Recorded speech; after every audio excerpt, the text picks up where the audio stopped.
Hello, good morning, everyone. Good morning. How are you? My name is Sandeep Kumar Mishra and I'm the director of Daksh Education Center. आज आप सब लोगों को दक्ष education centre के digital classroom में बहुत बहुत स्वागत। आज हम लोग जो बेसिक इंग्लिश की जो शुरुआत होती है, आज हम लोग उसके बारे में बात करेंगे। मैंने अक्सर देखा है बच्चों को ये कहते हुए, बात करते हुए कि इंग्लिश बहुत भारी सब्जेक्ट होता है, बहुत मुश्किल होता है, लेकिन यकीन मानिए ये बहुत ही प्यारा सब्जेक्ट है, बहुत ही मजेदार सब्जेक्ट है। अगर हम लोग मिलके एक दूसरे के साथ उसी एनर्जी के साथ काम करेंगे जिस तरीके से मैं आपको एनर्जी देने की कोशिश कर रहा हूँ, देखिए ये हमारा सबसे प्यारा सब्जेक्ट हो जाएगा। जानते हैं मार्केट में एक तेज अफवाह है कि इंग्लिश बहुत भारी सब्जेक्ट होता है, एकदम बेकार। बहुत इजी होता है, बहुत आसान होता है और आसानी से हम लोग सीख के जाएंगे। जनरली बच्चों से जब हमारा इंटरेक्शन होता है, रोज के बिना पे ही स्टूडेंट के साथ इंटरेक्शन होता है, तो स्टूडेंट्स कहते हैं ना कि उनके लिए जो कॉमन एरर होता है, कॉमन एरर पिक करना वो बड़ा मुश्किल होता है। मतलब वो पिक ही नहीं कर पाते। देखिए बात तो सही है, लेकिन ये बहुत आसान है और आसानी से हम लोग पिक कर जाएंगे। बस थोड़ा सा जो ग्रामर का जो नॉलेज है उसे हम लोगों को प्रैक्टिकल करना पड़ेगा। नॉर्मली क्या होता है, जो स्टूडेंट्स हैं जिस तरीके से ग्रामर अपने रेगुलर क्लासेस में पढ़ते हुए आते हैं, पढ़ते हैं, तो उन्होंने वहां पे उसे थ्योरेटिकल बेसिस पे पढ़ा है, रटा है, और वो ग्रामर के डेफिनेशंस को याद करके समझते हैं कि उन्होंने ग्रामर पढ़ लिया। लेकिन जब आप कॉम्पिटिटिव एग्जामिनेशंस के लिए आते हैं, तो कॉम्पिटिटिव एग्जामिनेशंस में क्या होता है कि वहां पे जो आप ग्रामर पढ़ते हैं उसका समझ आपको प्रैक्टिकली होना चाहिए। मतलब जो ग्रामर आपने पढ़ा है उसे आप सेंटेंस में देख सकते हैं।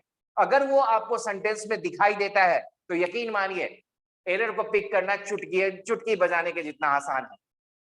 आज का जो क्लास है हम लोग इसके कुछ बेसिक अरेंजमेंट्स, बेसिक अंडरस्टैंडिंग्स पे काम करेंगे, और यकीन मानिए आज का क्लास खत्म होते होते आपकी जो अंडरस्टैंडिंग है वो एकदम प्रॉपर हो जाएगी कि कैसे हम लोग कॉमन एरर को पिक करते हैं, कैसे कॉमन एरर को फाइंड करते हैं और उसको हम लोग सही करके जाते हैं। तो शुरुआत करते हैं हम लोग कि कैसे इसको ठीक किया जाए, कॉमन एरर को कैसे कमांड किया जा सकता। चलिए, अब जब हमें शुरू करना है एकदम बेसिक से शुरू करते हैं, और एक बात आपको और बता दो। देखिए, आपने अभी तक क्या पढ़ा है, कितना जानते हैं, क्या नहीं जानते, उससे कोई फर्क नहीं पड़ता। अगर आप एकदम कमजोर है तब भी कोई माइंड मत कीजिए, हम लोग यहीं से पिक कर जाएंगे। बस एक चीज का ध्यान रखना है कि यहां से जो हम लोग करते हैं उसको एकदम प्रॉपरली सीखना है, ध्यान से सीखना है और उसको अपने साथ आत्मसात करना है। अगर वो चीज आप करते हुए गए तो यकीन मानिए एरर को पिक करना बहुत इजी हो जाएगा। राइट, तो चलिए हम लोग इस ग्रामर के बेसिक अंडरस्टैंडिंग की शुरुआत करते हैं और एकदम शुरुआत से पढ़ते हैं, शुरू से पिक करने की कोशिश करते हैं। मेरा आपसे पहला सवाल है कि अगर आपको एग्जामिनेशन में कॉमन एरर दिया जाएगा, कॉमन एरर पूछा जाएगा, तो ऐसा आपको क्या मिलेगा जिसमें से आपको गलती ढूंढनी होगी? बताइए। बिल्कुल सही कहा प्रिया आपने, सेंटेंस। सेंटेंस तो हमारा जो सबसे बेसिक हो गया वो सेंटेंस। अगर सेंटेंस मिलेगा तभी हम लोग उसमें गलती करके जाए, गलती को ढूंढेंगे और गलती को पिक करेंगे। तो हमारे लिए जो सबसे बेसिक हो गया वो हो गया सेंटेंस। चलिए, तो जो हमारा सबसे पहला क्वेश्चन है आपसे, what is a sentence? Sentence किसे कहते हैं? ठीक है, चलिए चैट बॉक्स में आप लोग जवाब दीजिए। ठीक है, Shubham very good. Group of words, बिल्कुल सही कहा आपने, मैं आपकी बात को बोर्ड पे लिखता भी हूं। ग्रुप ऑफ वर्ड्स, ठीक है। क्या ये काफी होगा सेंटेंस के डेफिनेशन के लिए? ठीक है, चलिए, नाइस। श्रद्धा आपने बिल्कुल सही कहा, ग्रुप ऑफ वर्ड्स के साथ मीनिंगफुल भी होना चाहिए। अगर मीनिंग होगा तभी जाके ये बन पाएगा। तो अब हमारा जो डेफिनेशन बना सेंटेंस का वो कुछ ऐसा बना, जब ग्रुप ऑफ वर्ड्स मीनिंगफुल होगा तब जाके वो हमारा सेंटेंस बनेगा। राइट, तो सेंटेंस का डेफिनेशन तय, दो चीजें चाहिए, शब्दों का समूह होना चाहिए, साथ ही साथ वो मतलब देने वाला होना चाहिए। अगर ये दोनों चीज है तो इसका मतलब ये हमारा सेंटेंस है। मैं आपके लिए कुछ वर्ड्स का एकोमुलेशन, कुछ ग्रुप ऑफ वर्ड्स लिख रहा हूं, आप जरा सा देख के बताओ क्या ये सेंटेंस है क्या?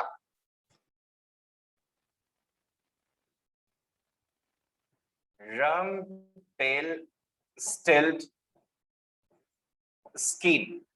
चलिए, मैंने ये 4 वर्ड्स का कलेक्शन, ये 4 वर्ड्स आपके लिए लिखे हैं। आप जरा सा देख के बताइए आप, क्या ये सेंटेंस है? रम पेल स्टेल्ड स्किन।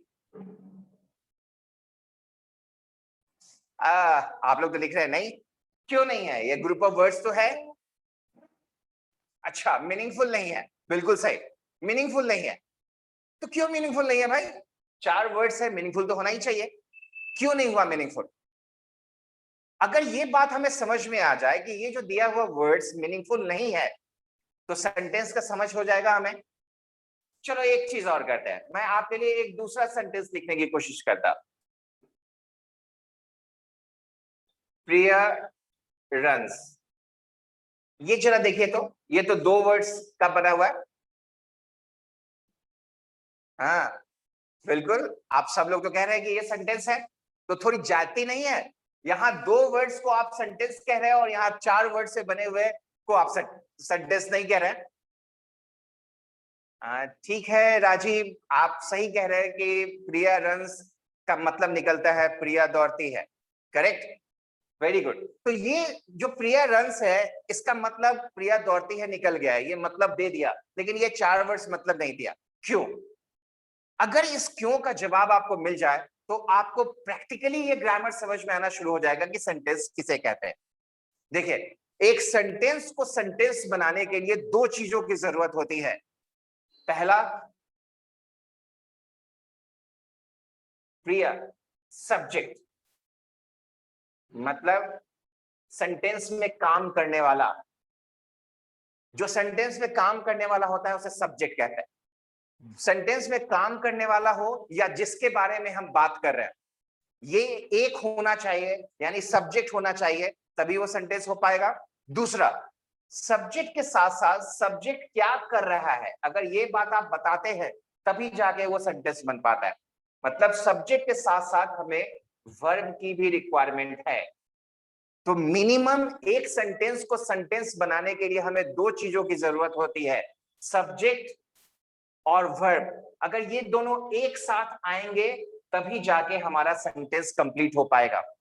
पहले वाले सेंटेंस में हमारे पास 4 वर्ड्स है, लेकिन यहाँ पे क्या काम हो रहा है ये नहीं पता चल रहा, यानी यहाँ पे वर्ब नहीं है।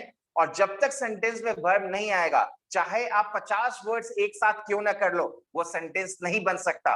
और अगर सेंटेंस में वर्ब नहीं है, तो उसे हम लोग सिर्फ और सिर्फ नाउन ही कंसीडर कर सकते हैं। तो ये 4 वर्ड्स मिलके महज एक नाम बना रहा है, ये सिर्फ नाउन है। रम पेलिड स्टिल्ड स्केट। आपको पता है सीबीएसई में पहले एक स्टोरी पढ़ाई जाती थी स्टैंडर्ड 2nd या 3rd में, उस स्टोरी के टाइटल का नाम था, उसका नाम था रम पेल स्टिल्ड स्किन।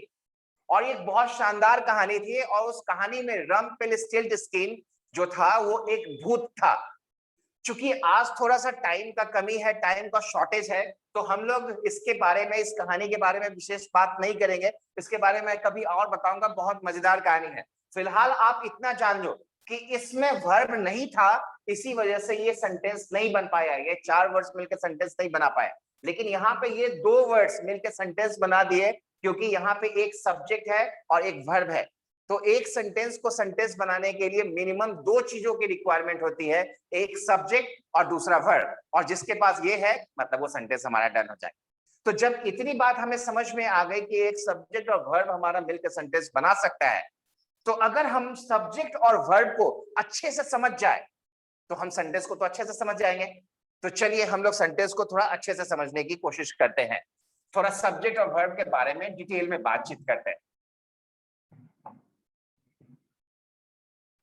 बहुत बेसिक चीज है, और आप बचपन से पढ़ते हुए आए हो, बस थोड़ा सा इसे प्रैक्टिकली इनकलकेट कर देना है, प्रैक्टिकली जोड़ देना है अपने साथ, अपने नॉलेज के साथ, फिर देखिए ये कितना मजेदार हो जाता है। देखिए, सब्जेक्ट, जब हम लोग सब्जेक्ट की बात करते हैं, तो सब्जेक्ट कहने का मतलब क्या हो गया?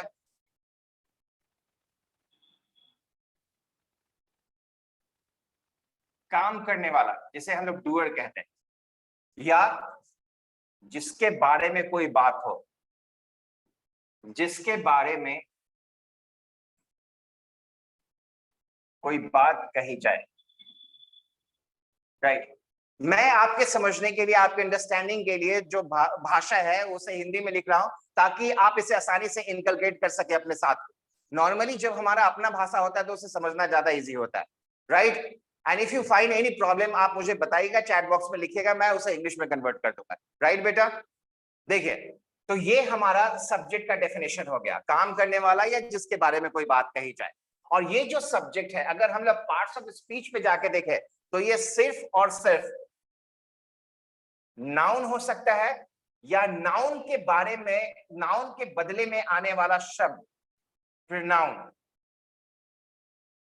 तो सब्जेक्ट हमारा या तो नाउन हो सकता है या प्रोनाउन, इसके अलावा दूसरा कुछ भी नहीं हो सकता है, राइट।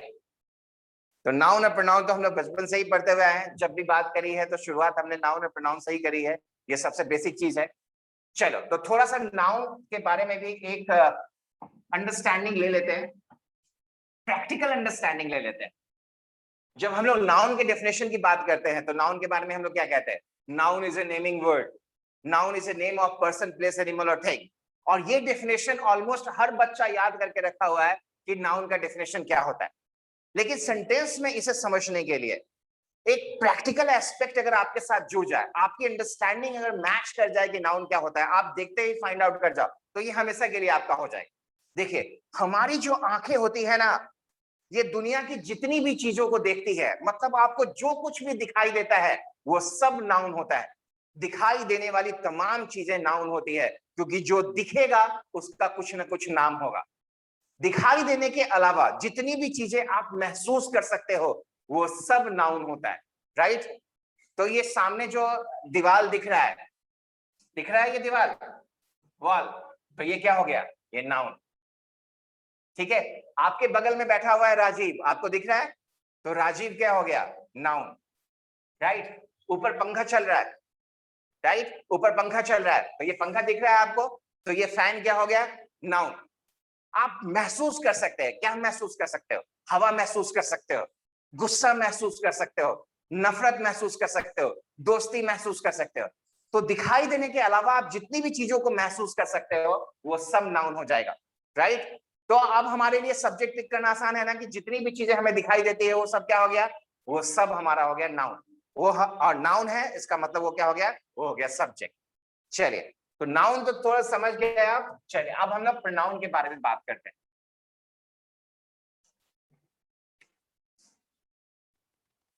प्रोनाउन का डेफिनेशन ये होता है कि वो ऐसा शब्द है जो नाउन के बदले में आता है। तो मतलब नाउन के बदले में आने वाला जितना भी शब्द होगा वो प्रोनाउन हो जाएगा। और प्रोनाउन की लिमिटेशंस है, बाउंड्री है, वो इससे ज्यादा हो ही नहीं सकता। आप बताओ, टोटल कितने पर्सन्स होते हैं? कितने पर्सन होते हैं? यस, 3 बिल्कुल सही, आप सब लोग सही हो। टोटल हमारे पास 3 पर्सन होते हैं। और ये बॉक्स अगर आपने ध्यान कर लिया तो मतलब आपको ये तीनों पर्सन हमारा क्लियर हो जाएगा, राइट। क्या क्या होता है? फर्स्ट पर्सन, सेकंड पर्सन और थर्ड पर्सन। ये हो गया सिंगुलर और ये हो गया प्लूरल, राइट। ठीक है, तो फर्स्ट पर्सन में क्या आता है? आई, और इसका प्लूरल फॉर्म क्या हो गया? वी।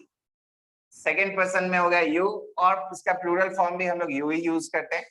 और थर्ड पर्सन में क्या हो गया? ही, शी और इट।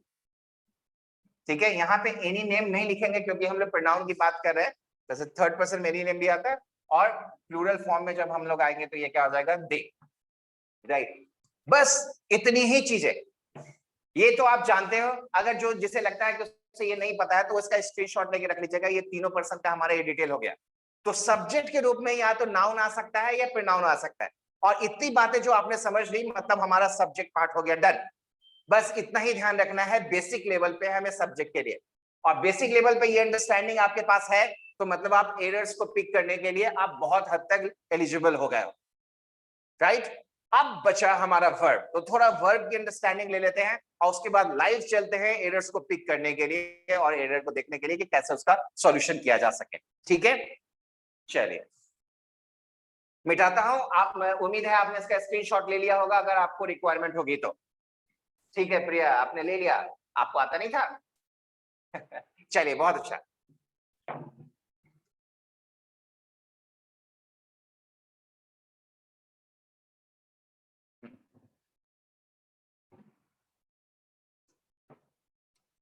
वर्ब, ठीक है, ये एकदम तुरुप का इक्का है। ये ना सेंटेंस को सेंटेंस बनाने के लिए बहुत पावरफुल टूल है। तो वर्ब को आपको अच्छे से समझना ही पड़ेगा, इसकी अंडरस्टैंडिंग आपको एकदम पक्की करनी। ये पक्की रहेगी तो एरर पिक करना बहुत इजी हो जाएगा, राइट। अब देखिए वर्ब होता क्या है। वर्ब कहने का मतलब हो गया काम, क्रिया, एक्शन। तो ये जो सब्जेक्ट अभी आपने समझा, जो सब्जेक्ट है, वो सब्जेक्ट क्या कर रहा है, कौन सा काम कर रहा है, वो काम हमारा क्या कहलाता है, वर्ब कहलाता है, राइट। और ये कोई नई बात नहीं है, हम लोग बचपन से देखते हुए आए हैं। देखो कोई भी काम जो हम करते हैं वो वर्ब कहलाता है। एक आसान सा तरीका बताता हूं आपको पिक करने का, ठीक है। देखिए दुनिया का कोई भी काम जो ना पे आके खत्म होता है वो हमारा वर्ब होता है। कोई भी काम जो ना पे आके खत्म होता है वो क्या होता है, हमारा वर्ब होता है, राइट।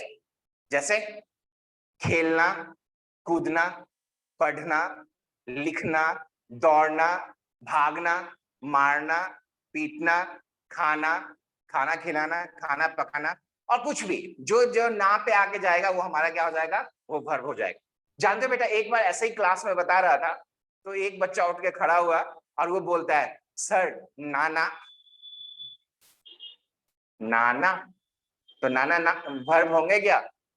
अच्छा अभी थोड़ी देर पहले हमने क्या बताया था ना कि जो चीज हमें दिख जाता है वो क्या होता है,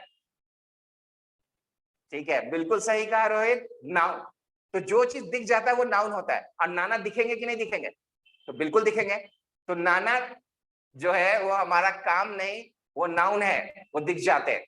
तो ऐसा कोई भी काम जिसमें ना आके जाएगा वो हमारा क्या हो जाएगा, वर्ब हो जाएगा, ठीक है। तो मैं कुछ ऐसे वर्ड्स बोल रहा हूँ हिंदी में जो काम बोल रहा हूँ, आप उसका ना मुझे इंग्लिश बताइए, राइट। चलिए खेलना, खेलना, हाँ ठीक है रोहित, प्ले। पढ़ना, रीड। सोना, स्लीप। दौड़ना, रन। खाना, ईट, एक्सेट्रा। ये सारे वर्ड्स, ये जो बेसिक काम है इसके इंग्लिश हम जानते हैं और ये बचपन से हम लोग पढ़ते हुए आए हैं। कोई कमाल की बात नहीं है जो भी आपने बताया, बचपन से पढ़ते हुए आए हो तो ये इतना तो आना ही चाहिए। तो ये हम लोग इसका इंग्लिश जान गए, ठीक है। तो ये तो बड़ी सिंपल सी बात है, हमने इसका ये जान लिया। अब एक चीज और जान लो, ये जो तुमने अभी लिखवाया है ना बाबू, ये जो अभी आपने वर्ब के जो इंग्लिश लिखवाए हैं, ये जो काम के इंग्लिश लिखवाए हैं, इसे हम लोग मेन वर्ब कहते हैं, या वर्ब का पहला फॉर्म, वर्ब का फर्स्ट फॉर्म, राइट। चलो ये भी कोई कमाल की बात नहीं है, ये बचपन से पढ़ते हुए आए हैं, हम लोग जानते हैं। लेकिन अब एक कमाल की बात बता रहा हूं जिसे आपको एकदम गांठ मान लेना है अपने साथ, हमेशा के लिए आत्मसात कर लेना है।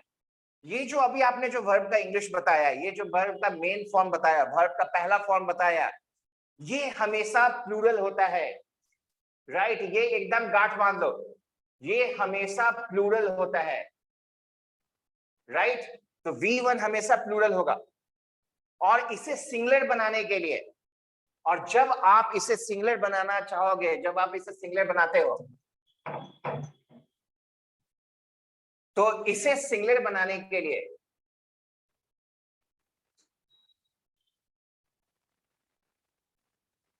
इसे सिंगुलर बनाने के लिए आपको इसके साथ s और es लगाना होता है, राइट। इनके साथ जब आप s और es लगाओगे तब ये जाके सिंगुलर होगा। मतलब जब आपने प्लेस कर दिया तो ये सिंगुलर हो गया, जब आपने रीड्स कर दिया तो ये सिंगुलर हो गया, जब आपने स्लिप्स कर दिया तो ये सिंगुलर हो गया, जब आपने रन्स कर दिया तो ये सिंगुलर हो गया, राइट।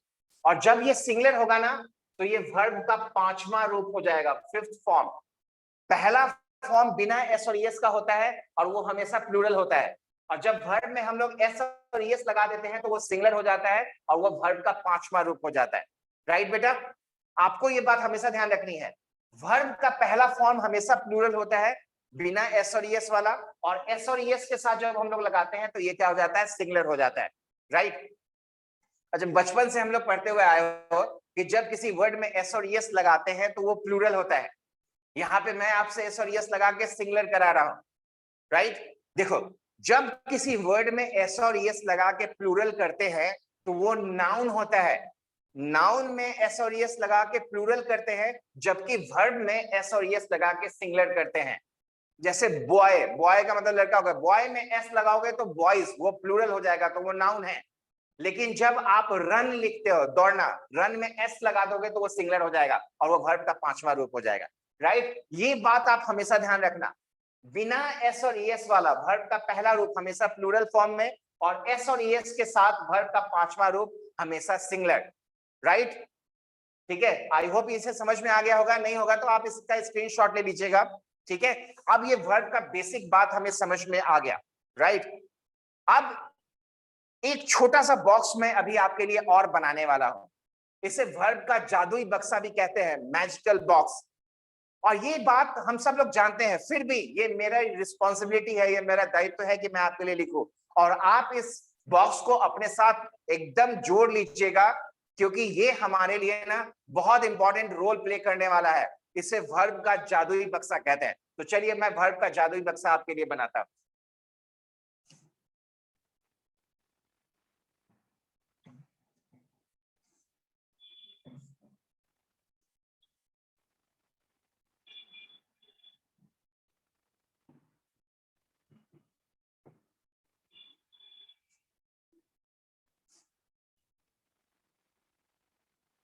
वर्ब,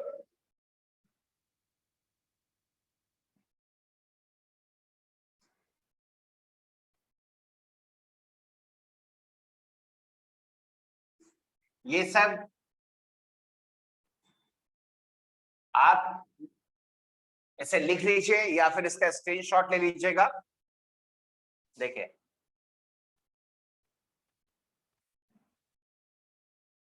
जब हर बार ऐसा नहीं होगा कि मेन वर्ब ही सेंटेंस में यूज में आए, हेल्पिंग वर्ब का भी हम प्रयोग करते हैं, और हेल्पिंग वर्ब का जब प्रयोग होता है तो वो अपने अनुसार मेन वर्ब के रूप का परिवर्तन करता है। तो जब कभी आपने अपने सेंटेंस में इज या एम लिखा तो इसका मतलब आप सिंगुलर का इस्तेमाल कर रहे हैं। सेंटेंस के रिक्वायरमेंट के हिसाब से अगर आपको प्लूरल बनाना पड़े तो इज एम के बदले में क्या यूज में आता है, आर। तो इज एम आपका हो गया सिंगुलर और प्लूरल क्या हो जाएगा, आर। अगर आपने सेंटेंस में वॉज का इस्तेमाल किया है तो वॉज सिंगुलर होता है। अगर आपका रिक्वायरमेंट प्लूरल का है तो वॉज चेंज होकर क्या हो जाएगा, वर्ड। और जब आप सेंटेंस में इज एम आर या वॉज वर्ब का प्रयोग करते हैं तो ये अपने साथ हमेशा वर्ब का चौथा रूप यानी कि आईएनजी वाला लेता है, राइट। ये अपने साथ आईएनजी वाला लेगा। आप ऐसा नहीं लिख सकते हो राम इज ईट, ये गलत हो जाएगा। चूंकि आपने इज लिया है इसलिए आपको क्या लिखना पड़ेगा, राम इज ईटिंग, राइट। और यही अगर प्लूरल होता तो इसकी जगह पे क्या हो जाता, आर हो जाता। ठीक है, चलिए, वेरी गुड। अगर आपने हैज का प्रयोग किया है तो इसका मतलब आपने सिंगुलर वर्ब का इस्तेमाल किया, और अगर सेंटेंस को रिक्वायरमेंट है प्लूरल की तो ये आपको हैव लेना पड़ेगा, राइट। और जहां हैज और हैव का प्रयोग होता है ये अपने साथ वर्ब का तीसरा रूप लेता है। वर्ब का तीसरा रूप लेने का मतलब क्या हो गया, ईडी या ईएन वाला फॉर्म लेता है। आप ऐसा नहीं लिख सकते सेंटेंस में आई हैव ईटिंग। अगर आपने लिखा आई हैव ईटिंग तो ये गलत हो जाएगा, क्योंकि हैज और हैव के साथ वर्ब का तीसरा रूप चाहिए। तो इसीलिए आपको क्या लिखना पड़ेगा, आई हैव ईटेन, अब जाके सही होगा, राइट। तो ये हमारा हो गया, ये बेसिक बातें हैं आपको ध्यान में रखनी है। इसके अलावा, ठीक है, जब मेन वर्ब का प्रयोग होगा जहां हेल्पिंग वर्ब का इस्तेमाल नहीं होगा तो वो आपको यहाँ पे ध्यान रखना है। सिंगुलर वर्ब कहने का मतलब क्या हो गया, वर्ब के साथ एस और ईएस। वर्ब के साथ एस और ईएस का मतलब हो गया वर्ब का 5वां रूप। तो जहां वर्ब के साथ एस और ईएस है वो हमेशा सिंगुलर होगा, जैसे runs, plays, eats, sleeps, etcetera, ये हमारा सिंगुलर फॉर्म है। और अगर आप प्लूरल पे जाओगे तो ये क्या हो जाएगा, बिना एस और ईएस वाला, बिना एस और ईएस वाला, यानी V1। तो जब वर्ब वन का प्रयोग करते हैं तो ये प्लूरल फॉर्म में होता है। जैसे जब आपके सेंटेंस में रन लिखा हुआ है तो ये प्लूरल है, प्ले लिखा हुआ है तो प्लूरल है, राइट लिखा हुआ है तो प्लूरल है, स्लीप लिखा हुआ है तो प्लूरल है, एक्सेट्रा। राइट, तो ये है हमारा वर्ब का मैजिकल बॉक्स, जादुई बक्सा, और ये आपके दिमाग में एकदम स्पष्ट तरीके से छप जाना चाहिए, क्योंकि यही है हमारा वो आधार जिसके हिसाब से हम लोग क्वेश्चंस बनाएंगे और एरर पिक करने के लिए ये हमारा मतलब कहते ना एक मुख्य हथियार के रूप में काम में आएगा। तो आप इसका स्क्रीनशॉट ले लो, ये बहुत जरूरी चीज है, स्क्रीनशॉट ले लो। राइट, ठीक है अंजलि, ले लिया, शाबाश, वेरी गुड। ठीक है, आप सब भी ले लीजिए स्क्रीनशॉट ताकि हम लोग इसमें आगे बढ़ सके। ठीक है, ब्रिलियंट, शाबाश, बहुत शानदार, वेरी गुड। तो मिटा सकते हैं, चैट में लिख के बताइए। Okay okay okay, very good. चलिए अब हम लोग इसको मिटाते हैं। ये हमारा अब हमारा बेसिक हथियार तैयार है। अब हम लोग एरर्स पिक करने के लिए अपने आप को इक्विप कर रहा है। अब हम लोग एरर्स बनाने के लिए जा सकते हैं, लेकिन एरर बनाने जाने से पहले एक छोटा सा गुरु मंत्र आपके लिए, ये आपके लिए सबसे इंपॉर्टेंट मंत्र के तौर पे काम में आएगा। देखिए, एक ऐसा हथियार दे रहा हूं ना, इसके बाद आप पूरी तरीके से एलिजिबल हो जाएंगे कि आगे बढ़ के हम लोग एरर बना सकते हैं बेसिक लेवल। राइट, ठीक है। एक बहुत फेमस ग्रामेरियन थे, उन्होंने कहा था कि अगर आप बच्चों को इतनी बात सिखा दो तो वो आधा ग्रामर जीत जाएंगे।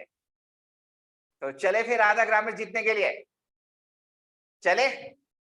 Yes yes yes, very good. तो एक बार बोर्ड मिटा देता हूं और चलते हैं हम लोग आधा ग्रामर जीतने के लिए।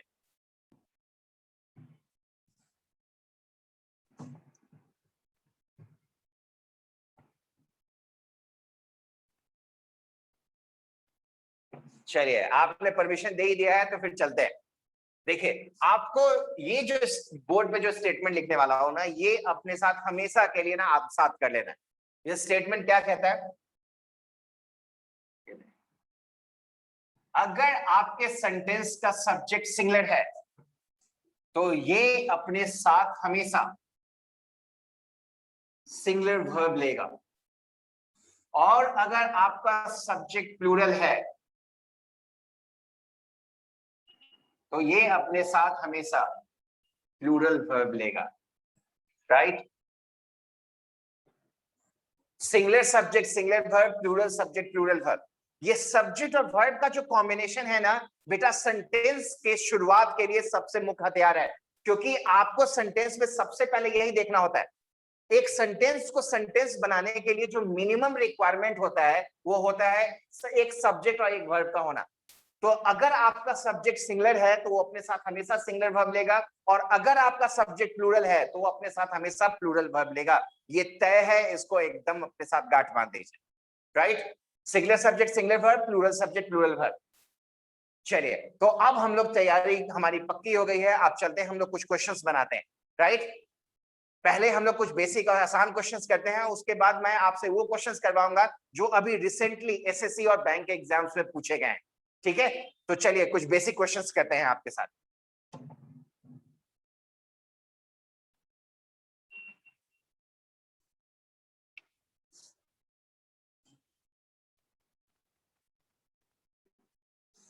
Priya have eaten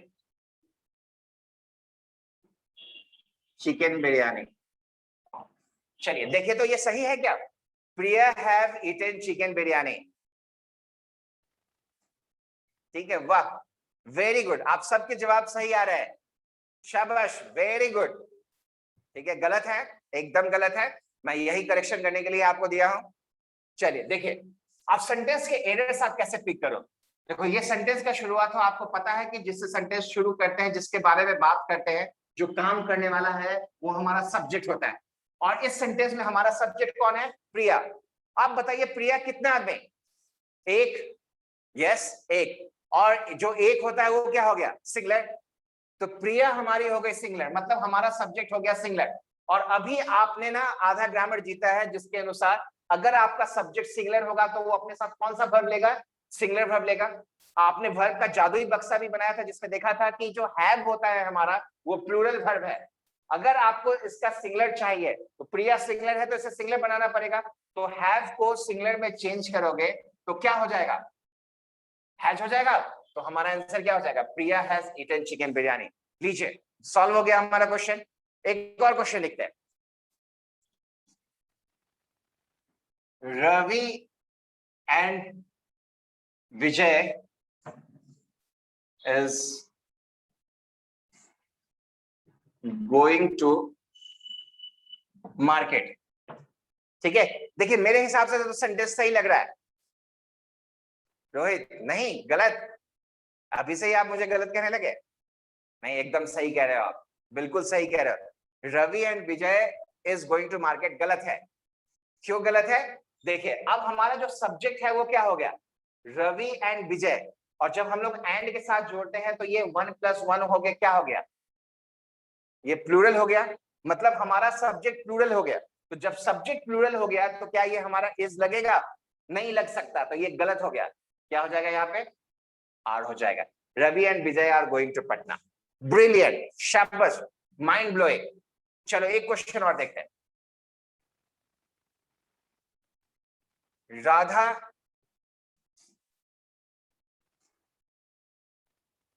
help the poor children. चलिए मैंने आपके लिए एक सेंटेंस लिखा, देखिए तो, Radha help the poor children, ये एक सेंटेंस है आपके लिए। देखिए अब आपका सब्जेक्ट क्या है, राधा, यानी कि सिंगुलर, तो वर्ब भी सिंगुलर चाहिए ना। और आपको पता है ना कि जब वर्ब में एस और एस नहीं लगा होता है तो वो प्लूरल होता है। तो वर्ब को सिंगुलर बनाने के लिए क्या करते हैं, उसमें एस और एस लगाते हैं। बिल्कुल सही कहा आपने। तो यहाँ पे राधा हेल्प जो है वो गलत हो जाएगा, क्या हो जाएगा, राधा हेल्प्स द पुअर। तो बेसिक लेवल पे सेंटेंस के करेक्शन के लिए आपको सब्जेक्ट और वर्ब का कॉम्बिनेशन देखना है। ठीक है, बाद में जैसे जैसे चीजें आती जाएगी वैसे वैसे हम उसको समझते जाएंगे और कमांड करते जाएंगे। जैसे जैसे हम लोग ग्रामर में आगे पढ़ते जाएंगे तो नाउन, प्रोनाउन, एडजेक्टिव, कंजक्शंस आदि के भी जो एरर्स है वो सब रिलेट करके देख पाएंगे। लेकिन जो बेसिक लेवल पे हमें समझना है वो सब्जेक्ट और वर्ब का कॉम्बिनेशन। ये कॉम्बिनेशन अगर आपने समझ लिया, singular subject singular verb, plural subject plural verb, तो हम लोग बेसिक लेवल पे जो ग्रामर की अंडरस्टैंडिंग, एरर को पिक करने का जो तरीका है वो तरीका सीख जाएंगे और हम लोग आसानी से इसको पिक कर सकते हैं। राइट बेटा, चलिए ये बात आपको समझ में आ गई। अब मैं आपसे एक ऐसा क्वेश्चन करवाने जा रहा हूं जो रिसेंटली एक एग्जाम में पूछा गया था और मुझे पता है कि अब आप लोग आसानी से बना लोगे। ठीक है, तो मैं लिखूं, तो आप मुझे परमिशन दो, चैट में लिख के बताओ कि मैं लिखूं आपके लिए। वाह वाह, तुम लोग तो इतने फास्ट हो, एकदम ताबड़तोड़। Yes yes yes yes yes, good, very good. चलिए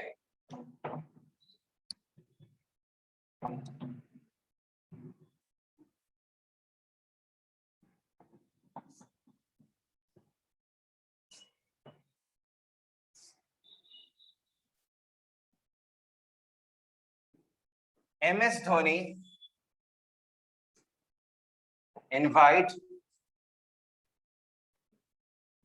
all his teammates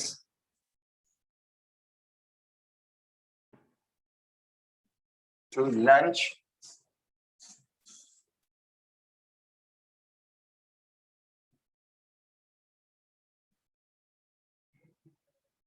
at his residence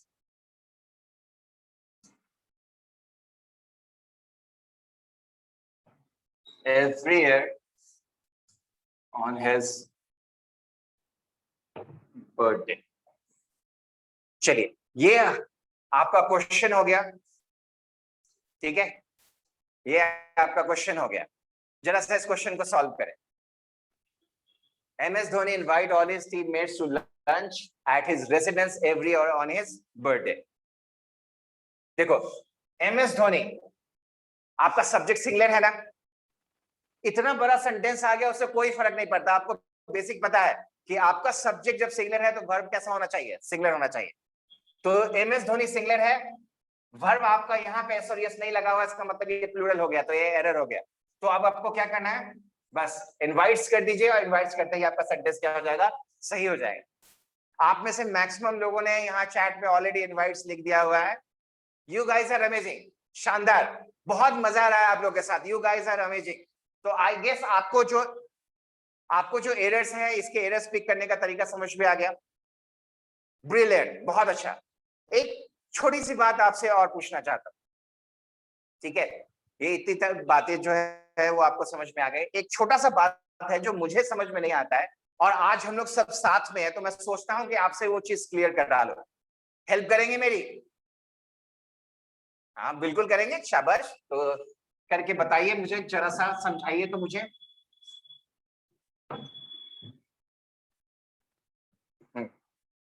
देखिए, आई, आई का मतलब मैं, ठीक है? और मैं का मतलब कितना आदमी? एक। अगर वो मैं मेरे जैसा हुआ तो तब भी एक ही। बिल्कुल सही, तब भी एक ही। और एक कहने का मतलब क्या हो गया? सिंगलेट,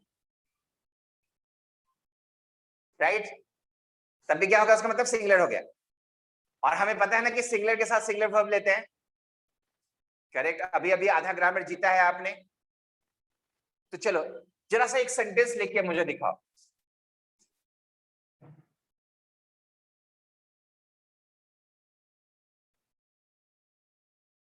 मैं पढ़ना चाहता हूं।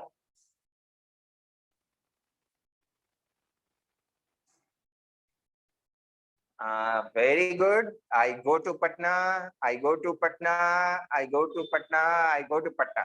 आप सब लोग सही हो, आप सबने लिखा आई गो टू पटना, बिल्कुल करेक्ट, कोई दिक्कत नहीं। एक और सेंटेंस बताओ।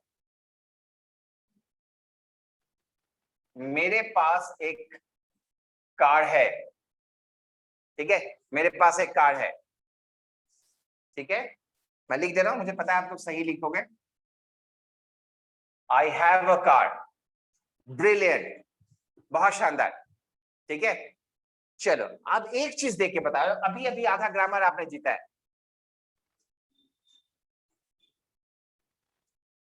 ठीक है? अभी अभी आधा ग्रामर जीता है आपने। ये दोनों जगह जो आपका सब्जेक्ट है वो सब्जेक्ट सिंगुलर है, और जो वर्ब आपने लिखा है वो दोनों जगह प्लूरल लिखा है। ये तो गड़बड़ हो गया ना। अभी अभी आधा ग्रामर जीता है जिसमें आपने देखा है कि सिंगुलर सब्जेक्ट के साथ सिंगुलर वर्ब और प्लूरल सब्जेक्ट के साथ आप प्लूरल वर्ब का प्रयोग करोगे, लेकिन यहाँ पे सिंगुलर सब्जेक्ट के साथ आप प्लूरल वर्ब कर रहे हो। ये तो एरर हो गया। ऐसा क्यों? ये तो नहीं होना चाहिए, ठीक है? क्या लिखा आपने? आई और यू एक्सेप्शंस होते हैं। गुड, ठीक है। ये एक्सेप्शंस क्यों होते हैं? चलो देखो, ऐसे सेंटेंसेस आप बचपन से करते हुए आए हो, थोड़ा सा इसका जो है ना, हम लोग लॉजिक समझ लेते हैं। हमारा ग्रामर कहता है कि हम लोग वर्ब के साथ एस और ईएस का प्रयोग केवल थर्ड पर्सन सिंगुलर नंबर के साथ कर सकते हैं, और आई फर्स्ट पर्सन होता है, यू सेकंड पर्सन होता है, इसके साथ, इसलिए इसके साथ नहीं लगता, ठीक है? करेक्ट। जब हम लोग ज्यादा जानने की कोशिश करते हैं कि ऐसा क्यों नहीं लगता, क्यों सिर्फ थर्ड पर्सन के साथ लगेगा, फर्स्ट पर्सन और सेकंड पर्सन के साथ नहीं लगेगा, तो जब ये जानने की इच्छा हुई तो कोशिश किया ढूंढने का। तो जब ज्यादा ढूंढने का कोशिश किया तो मुझे ना इसका जवाब मिला कि आई और यू एक्सेप्शन होते हैं, राइट? आई और यू एक्सेप्शन होते हैं। तो भाई आई और यू क्यों एक्सेप्शन होते हैं? देखो, आई और यू क्यों एक्सेप्शन होते हैं, उस एक्सेप्शन का कारण तो समझना पड़ेगा। और अगर एक्सेप्शन हो रहा है तो सिर्फ आई और यू क्यों हो रहा है, बाकी क्यों नहीं हो रहा है? तो इसका तो कारण समझना पड़ेगा, इसका तो जवाब चाहिए हमें। अच्छा, मतलब बुक में लिखा हुआ एक्सेप्शन इसलिए एक्सेप्शन होगा। Good, very good. आपकी बातों से मैं ना प्रेरित हो गया, मतलब मुझ में बहुत इंकरेजमेंट आ गया है। मैं सोचता हूँ कि एक छोटा सा कहानी सुनाऊं आपको, अगर आप मुझे इजाजत दे तो। सुनाऊं? ठीक है। देखो, एक गांव में एक किसान रहता था, और उस किसान के दो बेटे थे। उनका नाम था राम और श्याम। एक्चुअली कहानी के जो बच्चे होते हैं उनका नाम राम और श्याम ही होता है, तो इनका भी नाम राम श्याम था। और किसान जो था वो दोनों बच्चों को बहुत प्यार करता था। बच्चे धीरे धीरे बड़े हुए। जब बच्चे बड़े हो गए तो पता नहीं एक दिन किसान को क्या समझ में आया, उसने अपना तमाम जायदाद, तमाम संपत्ति राम के नाम कर दी। और शाम को कहा घर से निकल जाओ। अन्याय है ना? तो जब ये सारी बात गांव वाले को पता चली तो सारे गांव वाले उस किसान के पास गए और किसान से जाके कहते हैं कि आपने ऐसा अन्याय कैसे कर दिया? आप तो दोनों बच्चों को बराबर बराबर प्यार करते थे, एक को सब कुछ दे दिया, एक को कुछ नहीं दिया। तो जानते हो किसान ने बड़ी कमाल का जवाब दिया, सुनना चाहोगे? किसान ने कहा एक्सेप्शन। तो संतुष्टि मिली क्या? जब किसान ने कहा एक्सेप्शन तो संतुष्टि नहीं मिली, लेकिन जब आपके बुक ने कहा कि आई और यू एक्सेप्शन है तो संतुष्टि मिल गई। देखो दुनिया में कुछ भी एक्सेप्शन नहीं होता, अगर कुछ भी होता है तो उसका कोई ना कोई कारण जरूर होता है, कोई ना कोई लॉजिक जरूर होता है। तो आई और यू के साथ क्यों नहीं लगाते? तो इसका भी लॉजिक है और उस लॉजिक को समझने में थोड़ा सा डिफिकल्टी आती है, इसलिए लोग एक्सेप्शन कह जाते हैं। राइट? बात समझ में आ रही है मेरी? तो ऐसा क्यों हुआ उसका कारण समझना होगा। आई और यू एक्सेप्शन क्यों होता है इसका कारण आपको बताना पड़ेगा। तो चलिए एक काम करते हैं, मैं ये क्वेश्चन आज आप लोगों को एस्केलेट करता हूं, ये क्वेश्चन आप लोगों के लिए छोड़ता हूं और अगले क्लास में हम लोग इसके बारे में बात करेंगे। क्वेश्चन फिर से ध्यान से सुन लीजिए। आई और यू फर्स्ट पर्सन और सेकंड पर्सन के सिंगुलर नंबर है और सिंगुलर होने के बावजूद वो अपने साथ प्लूरल वर्ब क्यों लेते हैं? राइट? आपको बुक में लिखा हुआ मिलेगा कि केवल थर्ड पर्सन सिंगुलर नंबर के साथ ही एस और यस लगा सकते हैं, और जब ढूंढोगे तो आपको मिलेगा कि आई और यू एक्सेप्शन होते हैं। आपको जवाब ये देना है कि आई और यू क्यों एक्सेप्शन होते हैं, उसका कारण मुझे समझाना है। राइट? तो आई गेस आज हम लोगों ने जितनी भी बातें की आप लोगों को अच्छे से समझ में आई होगी। तो इस क्वेश्चन के जवाब के साथ आपसे अगले क्लास में मिलते हैं और मुझे पूरी उम्मीद है कि आप लोग इस क्वेश्चन का जवाब देंगे। फॉर द टाइमिंग आज के लिए हम लोग यहीं पे खत्म करते हैं। Thank you, have a nice time and take care of yourself. Bye, take care.